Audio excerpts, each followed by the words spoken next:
আগামী ফেব্রুয়ারি মাসে জাতীয় নির্বাচন অনুষ্ঠিত হবে। সেই লক্ষ্যে আজকে তফসিল ঘোষিত হবে। আমরা আমাদের দল গণ অধিকার পরিষদের পক্ষ থেকে আমরা এই তফসিলকে স্বাগত জানাই এবং অন্তর্বর্তীকালীন সরকারকেও ধন্যবাদ জানাই। তারা জনগণের কাছে যে ধরনের প্রতিশ্রুতি ব্যক্ত করেছিল সেই অনুযায়ী তারা কাজ করছে এবং নির্বাচন কমিশনকে যে ধরনের নির্দেশনা দিয়েছিল সেই নির্দেশনা মেনেই তারা তফসিল ঘোষণা করতে যাচ্ছে। এই তফসিল ঘোষণার পরে নির্বাচনী আমেজ শুরু হয়ে যাবে। তবে সবথেকে বড় চ্যালেঞ্জ যেটা সেটি হলো নির্বাচনী পরিবেশ তৈরি করা।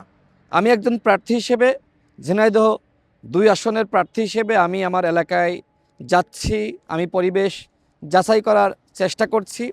তবে দুঃখ লাগছে এই বিষয়টি দেখে যে এখনও পর্যন্ত আসলে রাজনৈতিক সংস্কৃতির কোনো পরিবর্তন ঘটেনি।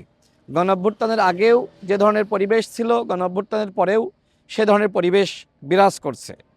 যদি অন্তর্বর্তীকালীন সরকার গণঅভ্যুত্থানের পরে রাজনৈতিক সংস্কৃতির পরিবর্তনের উদ্যোগ নিত, নির্বাচনী পরিবেশ তৈরি করার ব্যাপারে মনোযোগ দিত, সেক্ষেত্রে কিন্তু আমরা এইভাবে বলতে পারতাম না বা বলার প্রয়োজন ছিল না যে এখনও পর্যন্ত আসলে সরকার নির্বাচনী পরিবেশ তৈরি করার দিকে মনোযোগ দেয়নি।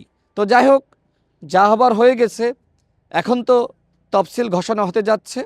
আমরা এই তফসিলকে স্বাগত জানাই এবং আমরা নির্বাচন কমিশনের প্রতি আহ্বান রাখতে চাই যে আপনারা নির্বাচনের পরিবেশ তৈরি করার দিকে মনোনিবেশ করবেন এবং লেভেল প্লেয়িং ফিল্ড তৈরি করার জন্য যা যা করার আপনারা তাই করবেন। আমরা চাই ইতিহাসের সেরা নির্বাচন, এবং ইতিহাসের সেরা নির্বাচন করার জন্য দরকার ইতিহাসের সেরা পরিবেশ। এই নির্বাচনকালীন সরকার, বর্তমান নির্বাচন কমিশন, তাদের প্রতিও আমরা আস্থা রাখতে চাই যে তারা কঠোর হবে এবং নির্বাচনী পরিবেশ তৈরি করবে, সবার জন্য লেভেল প্লেয়িং ফিল্ড তৈরি করবে এবং সকল প্রার্থীরা তার মতন করে গণসংযোগ করতে পারবে, মানুষের কাছে যেতে পারবে, কেউ কারোর প্রচারণায় বাধা দিতে পারবে না।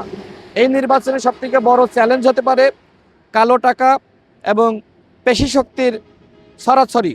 এছাড়া আমরা শুনতে পাচ্ছি যে আওয়ামী লীগের পদধারী নেতারা তারাও নাকি নির্বাচনে অংশ নিবে স্বতন্ত্র হিসেবে। যদি আওয়ামী লীগ সুযোগ পায় সেক্ষেত্রে তারা কিন্তু নির্বাচন হতে দিবে না, বরং নির্বাচন বানচাল করার জন্য তারা চেষ্টা করবে, আরেকটি ১-১১ ঘটানোর চেষ্টা করবে। সুতরাং এই নির্বাচন কমিশনের দায়িত্ব শুধুমাত্র অবাধ, সুষ্ঠু, নিরপেক্ষ নির্বাচন আয়োজন করা নয়, বরং কিভাবে ফ্যাসিবাদ মুক্ত নির্বাচন জাতিকে উপহার দিতে পারে সেই দায়িত্ব তাদের পালন করতে হবে।